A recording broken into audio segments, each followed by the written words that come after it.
What's up, guys? Welcome back from the MLG studios here in New York City. My name is axeltoss. I am joined by axslav, and today we are continuing the winter show, or the winter exhibitions. Of course, round 1 losers from the winter championship all play in this 16-player bracket. We're down to 6, and we're currently covering the 3rd quarterfinal. The winner will advance to the semifinal, and it's Sase versus herO. Sase is currently up 1-0 in this best of 5. A great game won there by Sase, utilizing those Dark Templar, which is a very, very strong opening in Heart of Swarm, given the lesser gas cost of DTs. Now, game number 2, though, is going to be Whirlwind. That's a big map. It's an open map. I feel like it's really good for airplay. We saw herO went for the airplay in game 1. Maybe we'll keep going along that route. Yeah, we'll have to see what happens. Of course, that's going to start momentarily.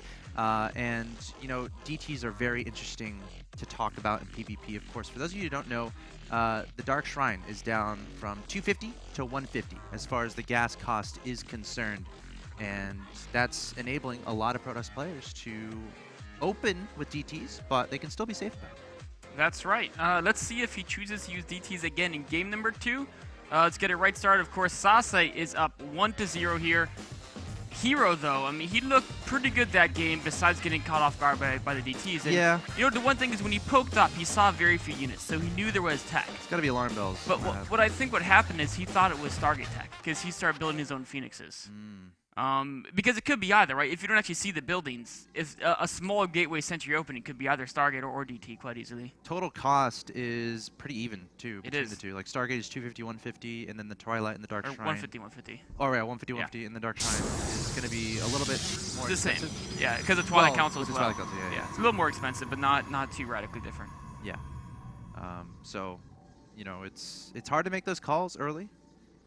Do I make an Oracle? Do I make a Phoenix? Because if you make an Oracle first and your opponent makes Phoenixes, you're in trouble. It's not going to be fun. All right, let's introduce players. Bottom left-hand location of Whirlwind. We have the Red Protoss player. He's currently 1-0.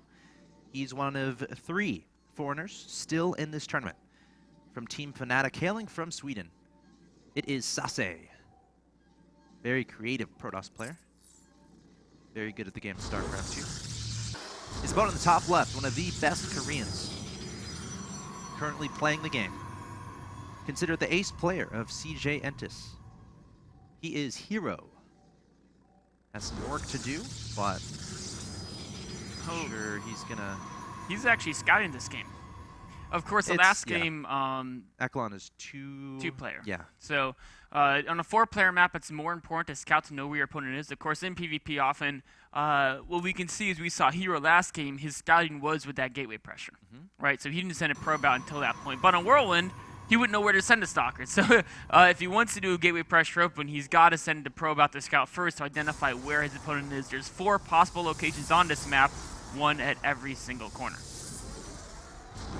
Of course, it's interesting when you consider, all right, what can the probe actually scout? Because generally, Protoss player is going to wait until the Cyber Core is done, or sorry, wait until the Stalker is out before placing down that tech. And even if you get the Stalker out, there's no guarantee that you can actually prevent your opponent from scouting whatever you have going. So, you know, a probe that's able to sneak by the Stalkers and get that intel is going to be very valuable to the player that actually sends the probe across the map. So we'll have to see, you know, hero's going to spot that his opponent isn't at the bottom right-hand location. So he's going to know, all right, my opponent is probably going to have a Stalker out before I get to his base. Is he going to keep the probe back a little bit and then go in a little bit later? Or is he going to try to sneak, is he just going to try to do brute force and just run right through the Stalker and try to get some info?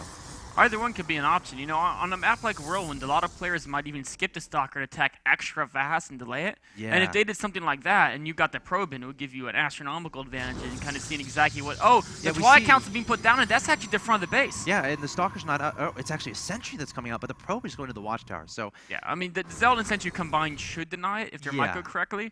But of course, you never know what would happen, but the Watchtower is the safer play. Well, imagine if it was just the Zealot.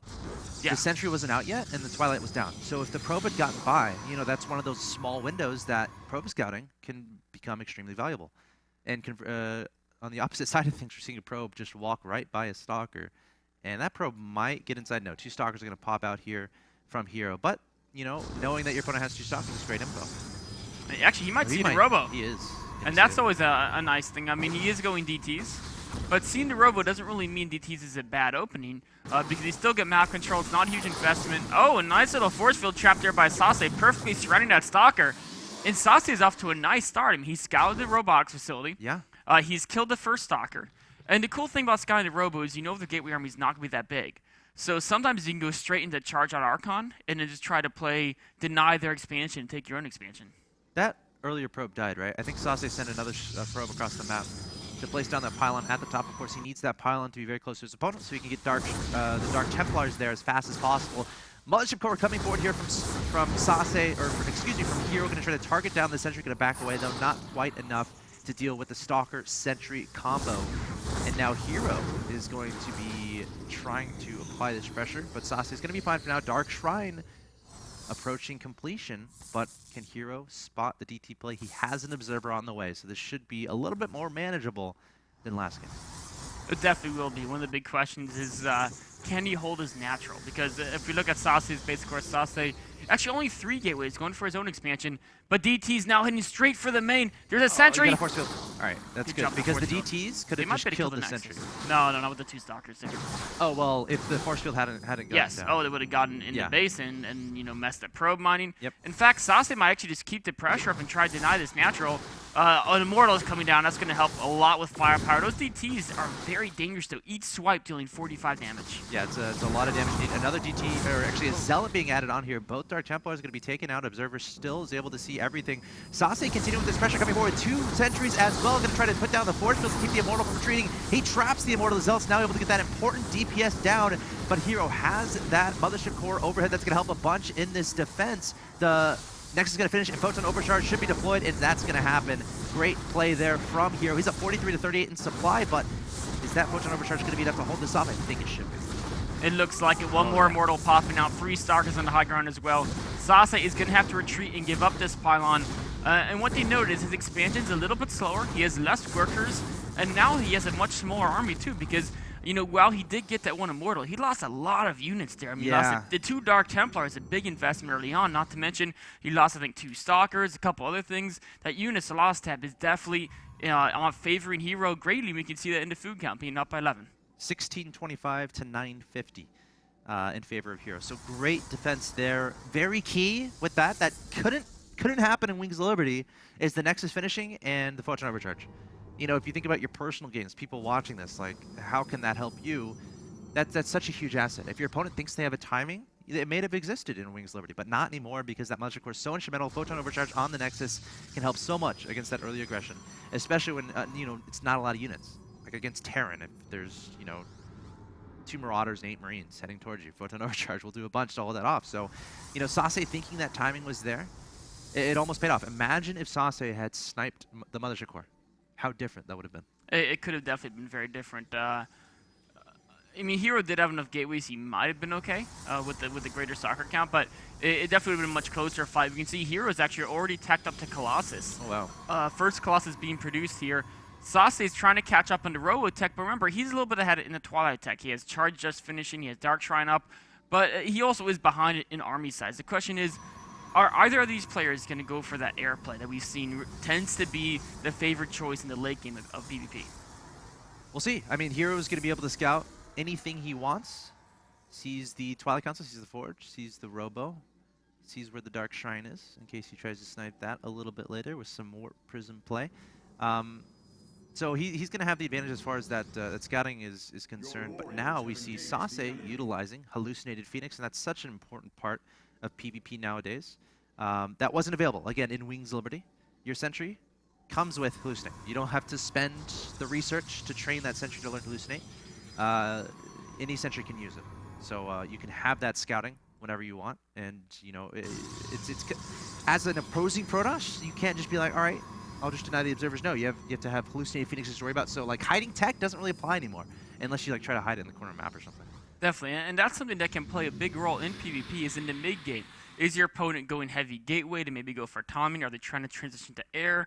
Are they going Colossi with range? And it can be very hard to really discover all these things with just an observer, as, like you mentioned, if your opponent has an observer, they can quite easily snipe yours. All right, so we're seeing Colossi here coming out from herO. Sase focusing on the charge lots. We don't have a robotics bay for him, so it looks like he's going to be going for pretty much exclusively charge lot Archon, I guess making Archons with the Dark Shrine, a similar composition to last game. But does herO have a timing with these Colossi to get a lot of damage done to even kill Sase? I'm not sure. It's going to depend on the unit positioning. I think that's going to be very important here.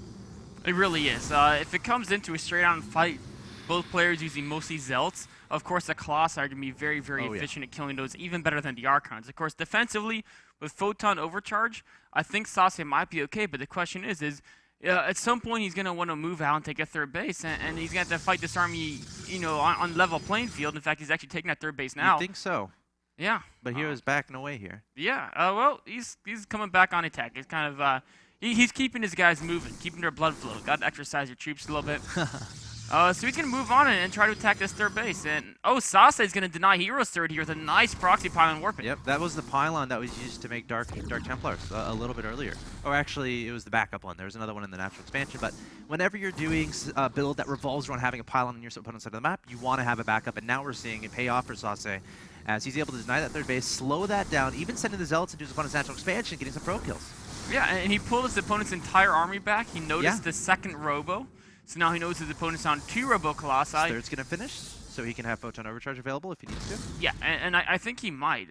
The hard thing for Sase is, yes, he'll be at economic advantage with that third base, but his opponent, remember, his opponent has a significantly larger army right now, and it's a much more cost-efficient army as well, having Colossi against Sase's pure ground force. Sase's going to have to rely on great flanks, hitting from multiple angles in an open field to try to mitigate the damage of the Colossi and to really utilize his superior zealot counter. Ideally, he'd have a superior zealot counter. I don't even know if he actually does it at this point. What do you think about Sase, like, potentially putting down a Stargate when he's putting down that Nexus at the third? That could be a really great move. If you can get enough air units out, of course, they're great against Colossi, particularly the Void Rays. I'm not sure if Sase feels confident he'll have enough forces on the ground while he's attempting that transition. So looks like he's going to play a gateway-centric army, and he's going to try to put some more pressure on hero's third, meanwhile taking up to his own Colossi. Oh, he's going to stall a little bit and take down the rocks. Doesn't want to get caught. Oh my god, yeah, he also has 4 Zealots warping in the main base of his opponent. Actually, 3 Zealots and a Dark Templar at the same time. Could be try attacking into the third, but that's just a distraction. Hero going to try to pursue that army back, but now the units of Sase able to do actually these Zealots aren't going to do much. Photon Overcharge is good. Yeah. And hero's on the attack down in the middle. He's pushing They're like through. right next to each other. Sase is trying to retreat. Hero's trying to cut him off here. The Mothership Core of Sase might be taken down. Time Warp trying to keep it alive. Oh, interesting. Hero backs away and it stays alive for now. Sase just continuing to send in more and more Zealots here in his opponent's main base. Hero's dealing with it fine, though. Taking minimal damage. A few more Zealots went to the natural. Those were taken out as well. And we're in a situation where Sase is just now trying to transition to his own Colossi. If he can get up several Colossi, it'll kind of even out. Because remember, Sase actually has superior upgrades as well, I believe. He's been cranking off a double forge, whereas Hero just has 1 attack. Sase has 2 attack already done, and his armor is on the way. He's actually going to 3-4 Robo. What is this madness? He's like, I'm just going to make a whole bunch of robotics facilities. Wait, 4 Robos? Yeah, he's building 3 and he has 1, so that's... I guess 2 for Immortals, 2 for I don't even know if he can support that. I think the idea is that he's assuming it'll go to a max situation, and he can... Oh, you know what it is, actually? He's actually not going to make any more gateway units. This is the point in the game when Sase realizes adding more Zealots to his main army won't help him. There's too many Colossi that once you get past a certain amount, they'll just all die at once anyway. And so what he's doing is he's going to try to use his Warp Prism and Gateway Warpins to buy time, but really almost all of his income is going to be devoted to robotics production and then also maybe some extra Archons. It's crazy. 3 Colossi being produced here. He knows he has to catch up. Of course he's going to be able to make 4. Very momentarily, there it is. There it is. 4 Colossi in the production tab. When was the last time you saw that? 4 Colossi in production at once. Maybe in some Protoss vs. Goody games. That's about it. If it gets really, really stalled out. In general, it's very rare. Sase, though, is showing us how it's done. Continuing double forge upgrades. Going into the shields as well as attack +3. And he's continuing to warp in on the top side of the map. Of course, the goal of these warp-ins is primarily to make sure that Hero's army stays back, stays on the defense. Because he cannot let Hero attack him until he catches up in that Colossi count. Great building placement from Hero, keeping that cannon very, very safe and snug in between gateways and the pylon. Hero wants blood. 4 Colossi just now finished. Can Sase take advantage of this? Making more Zealots here. Supply is 190 to 187, essentially even. It's all going to be about unit and army positioning. Sase coming down the ramp here, thinking about engaging. Hero's going to be the one on the run. There's 4 Colossi here from Sase. He has a warp is going to try to flank and try to warp in Zealots from the back. We'll see how beneficial that's going to be. Time Warp's going down onto the army here from herO. He's going to try to kite back, but he's going to be much slower than usual with those Time Warps. And the Zealots being warped in here from Sase. Brilliant play, able to try to get that flank down. And I think Sase is barely not going to have the advantage here with still a lot of Colossi alive, trying to warp in some more gateway units to help supplement. But with another gateway warping from Sase, I think he should be able to hold this off. It's still going to be very tough. There's so many Colossi on herO's side. The superior Colossi count really played a toll there, of course. Sase was also a little short on Archons, which are a very important unit to tank. He has a lot of gas build up, now trying to warp in some Dark Templar to utilize, perhaps noticing his opponent only has 1 observer. Yeah, that's actually... Those DTs are doing a great job against those Zealots. Meanwhile, he's poised ready to flank his opponent if his opponent commits to attacking that 3rd base. He's still got that Warp Prism deployed behind his opponent. The Colossi going to go straight for the 3rd. No Mothership cores on the field here for Sase, so he won't be able to utilize Photon Overcharge onto that Nexus. DT still here being annoying, but here comes the Observer from herO. He's going to be able to spot that, but he's going to retreat. He's afraid of being trapped up there if Sase tries to get the flank. From his personal natural expansion. Sase adding in 2 more Immortals as well, and a Colossus trying to pump up that robotics unit production to figure out this army from herO, but he's still up about 30 in supply. He is. You know, Sase's advantage here is that any additional robo reinforcements from herO have to rally across the map. herO's going straight for Nexus. Here we go. Oh, backs away right before he finishes it. Does not want his Colossi be caught in the flank. Of course, they're more important than Nexus. Now he's coming back to finish a job, sending a single 1 Zealot. It's like, Zealot, your job is to kill the Nexus. You had one job. Nice pick up there, Nick. But yeah, the Nexus is going to stay alive for now, but herO, I think he realizes he has that superior Colossi advantage, which is going to be huge from look at all those Colossi still on the field. He has 9 of them, but Sase is going to try to engage. Just great engagement position here from herO. He has a superior concave. Zealot's going to be charging forward to try to chop those Colossi up, trying to buckle them at the knees, and Sase surging for the Immortals, getting those shots off out of the Colossi. herO needs that supplementation underneath, warping in additional Zealots to try to deal with this. herO still has a 130 to 89 supply lead. Sase's going to be on the run once again. Oh, Sase's Colossi being broadsided, one of them going down, another 2 in the deep red, and now herO's got 5 Colossi marching in. Sase's 3rd is under fire. Templar retreating, not very useful on their own. Trying to make an Archon. Oh, and with that Nexus down, I think that might be the beginning of the end for Sase. Is his robo units are being taken out by the Archon Zealot composition. herO is walking right over him. Wow. That, I mean, seeing Colossi Wars in Heart of the Storm is a little bit, that was a little bit strange for me. It was. Because we're seeing so much Stargate play in the mid and late game. Well, you know, herO's actually been doing that more often, using that in Pro League as well in the PvP. So I think the idea is that the Stargates are really, really powerful if you can get a max army with a ton of Void Rays. But in that midpoint where you have like 3 to 4 Void Rays, if your opponent has enough Colossi, they can take your ground force out, and then the Void Rays alone can be overwhelmed by warp and reinforcements. What I found interesting though was in Sase added 3 Robos, because that was the point when it could have been 3 Stargates potentially. But again, it might have been a situation. He could have added 2 Robos in a Stargate. Oh yeah. Like imagine 1 Void Ray when there are only Colossi left and Zealots. Yeah.